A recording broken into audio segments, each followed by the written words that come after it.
Paciencia de Guayaba, que luego te hicieron una entrevista en El Espectador y te preguntaron que por qué el nombre Paciencia de Guayaba. Y tú dijiste pues que en realidad el nombre obedecía a que habíamos sopesado con otro que era Prudencia de Papaya, pero vimos que era más conveniente Paciencia de Guayaba que Prudencia de Papaya. Sí, sí.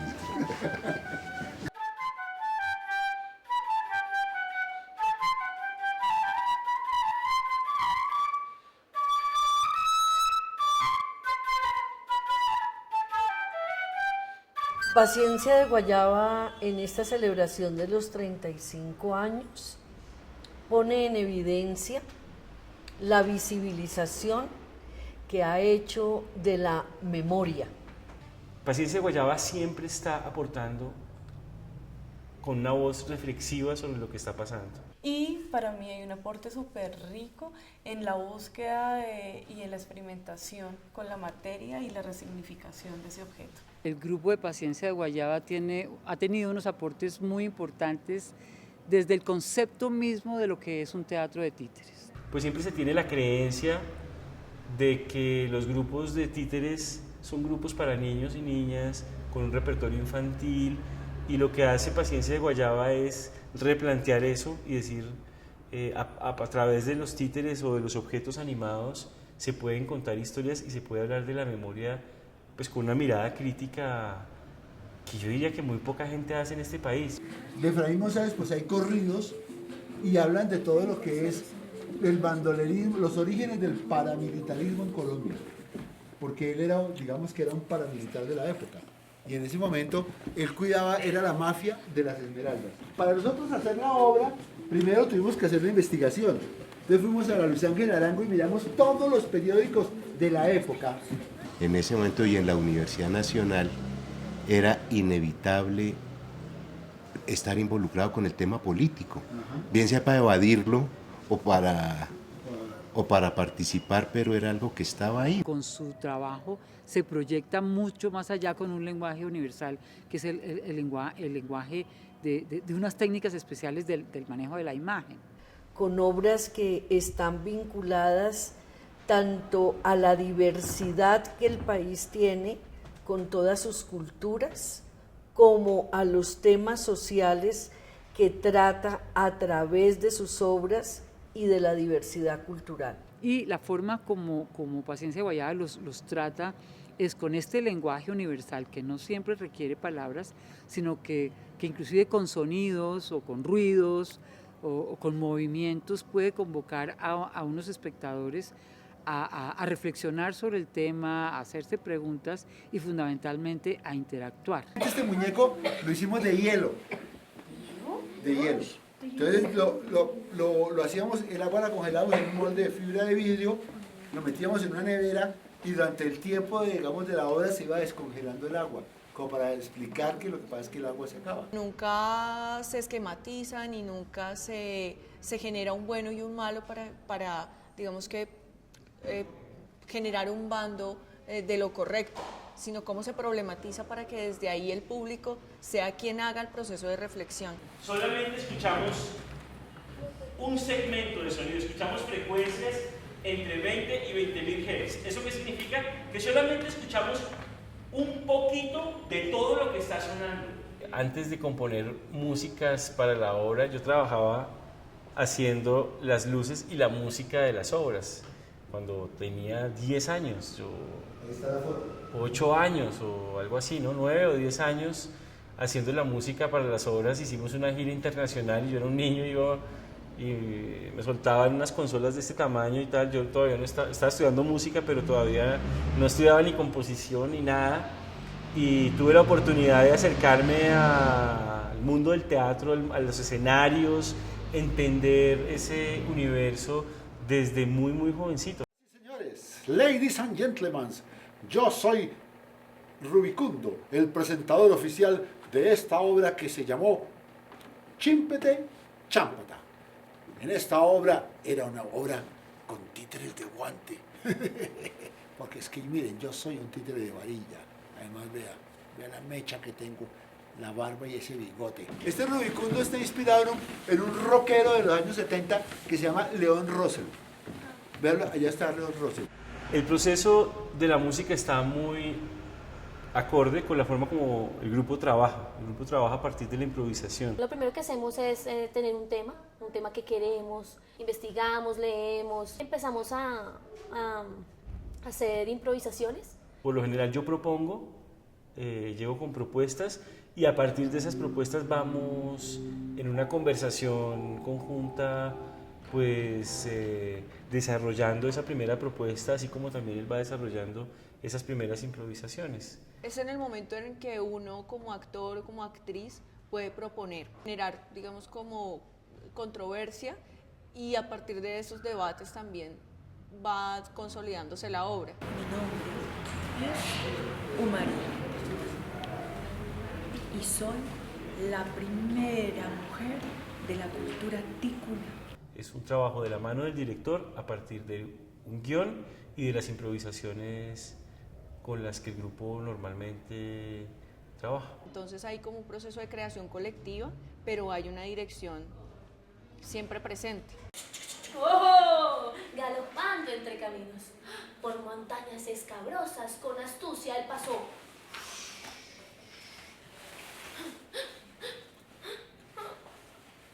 Por rutas peligrosas.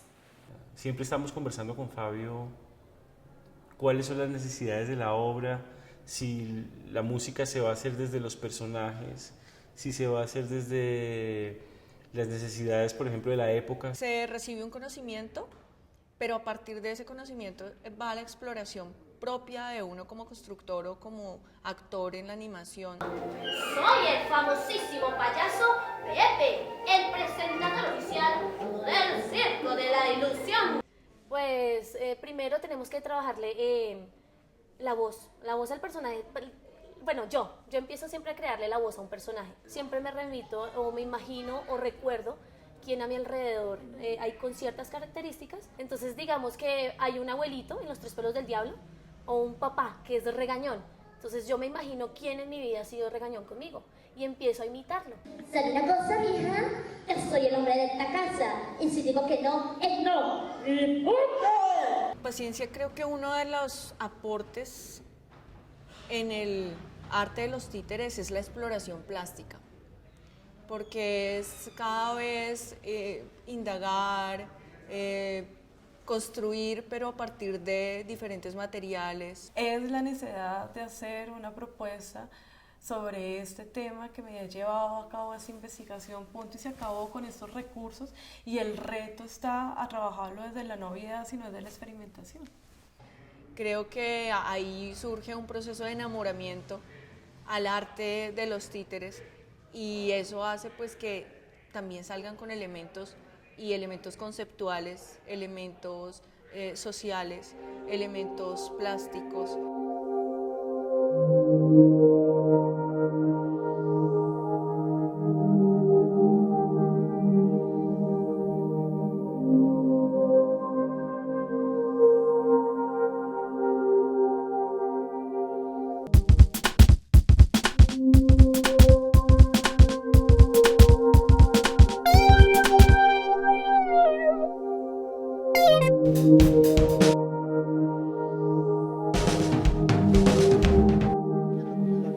Yo no entiendo cómo tenemos un río como el tan grande, el Amazonas, el Magdalena, el Cauca, y tenemos dos mares y nosotros sin agua. Yo no entiendo eso del agua.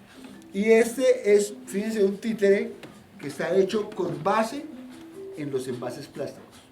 Me hicieron de espuma y me hicieron, vea, con este pelo tan chévere. ¿Tienen que estoy a la moda? ¿Me pelo paradito? Pero ese pelo de qué, ¿saben? De pelos de escoba. Cómo se resignifica, digamos, los objetos al hacer la animación. El objeto pierde como ese común denominador de uso, ¿sabes?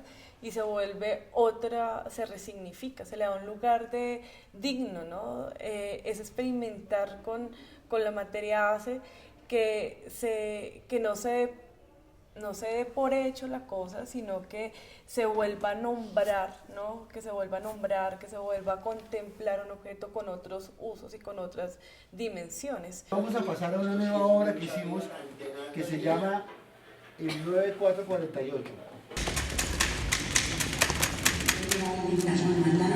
Mataron a bailar, porque decían que él acababa de salir de una defensa con preso.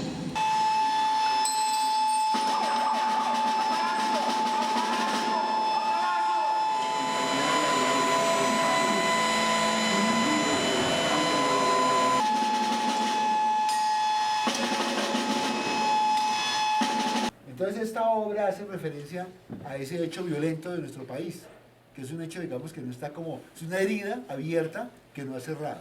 Entonces hay como una expansión en el arte de los títeres, no solamente desde el público, porque hay público que se enamora de las obras y las va y las vuelve a ver, sino que también quienes estamos dentro en el proceso artístico nos enamoramos y o buscamos nuevas exploraciones o profundizamos en algún área. Bueno, pues yo los voy a invitar a un museo de títeres y aquí hay cosas diferentes.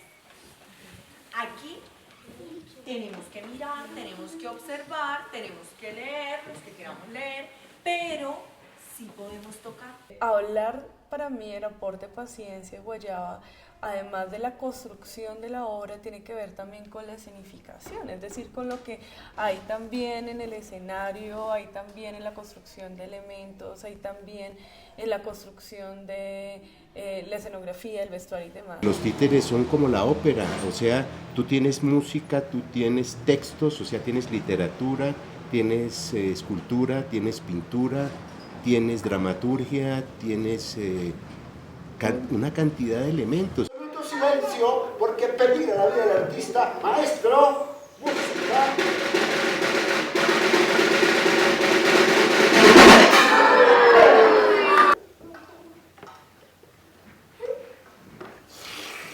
Uno, dos, tres.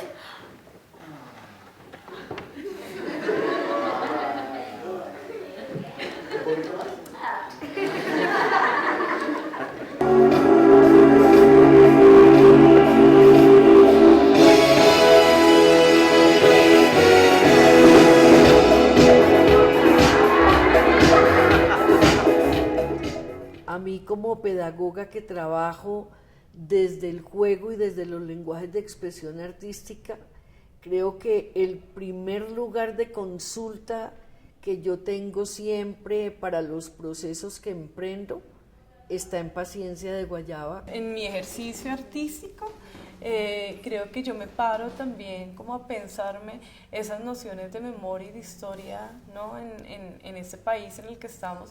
Con Fabio yo accedo a la comprensión de todo lo que implica la imaginación y la fantasía, todo lo que implica el acto creador, sin manipulación, para que no se vuelva instrumental, para que no se vuelva funcional.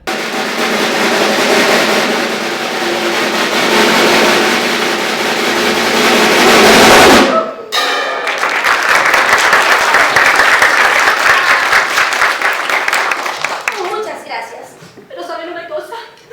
Al director de esta obra no le gustó mi triple salto mortal. Y me cambió por una de esas marionetas.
Recogiendo la parte metodológica que hace Paciencia de Guayaba, el aporte estaría justamente en esa sistematicidad que le da al proceso de creación.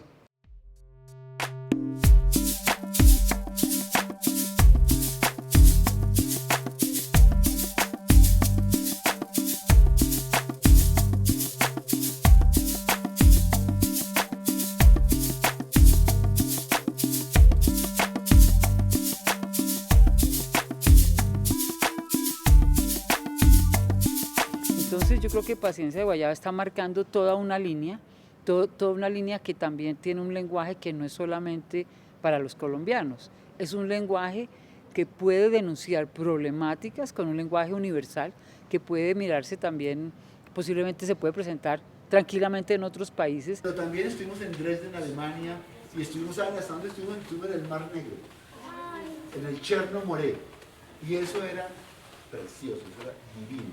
Y había títeres allá también. Y esto es que estuvimos en Checoslovaquia.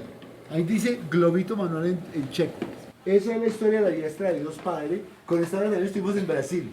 Cuando salimos por primera vez en una gira con Paciencia hace más o menos unos 30 años, era encontrarnos por fuera con unas propuestas creativas y artísticas que iban a dialogar con la propuesta que nosotros llevábamos.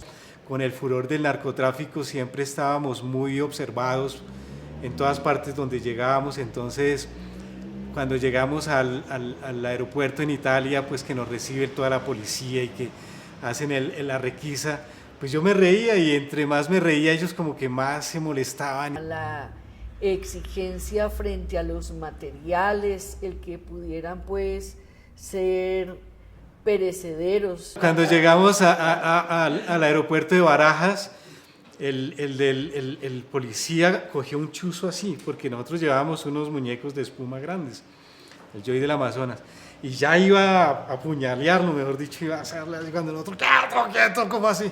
Y él, pero ustedes que llevan ahí, no, pues es que son muñecos, mire, entienda.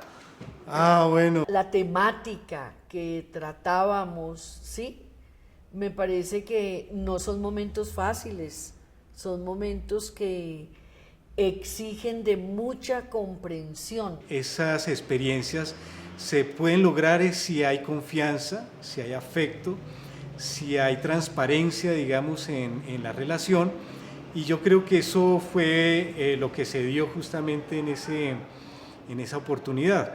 Creo que para mí una dificultad muy grande ha sido la barrera idiomática, ¿sí? Porque uno quisiera desde su lengua madre poder expresar todo lo que le significa una diestra de Dios Padre, Titangram también, los hijos del sol. En términos de dificultad, es el encuentro de dos culturas para poder expresar lo que llevas, así tengas un lenguaje universal. Entonces, lo que me parece muy importante en este momento es que ustedes se vayan con Rafael Pombo y con Paciencia de Guayaba en el corazón y que puedan disfrutar esta obra así con todo el amor y el gusto con que fue hecha. Él toma los cueros, pero además es contorsionista.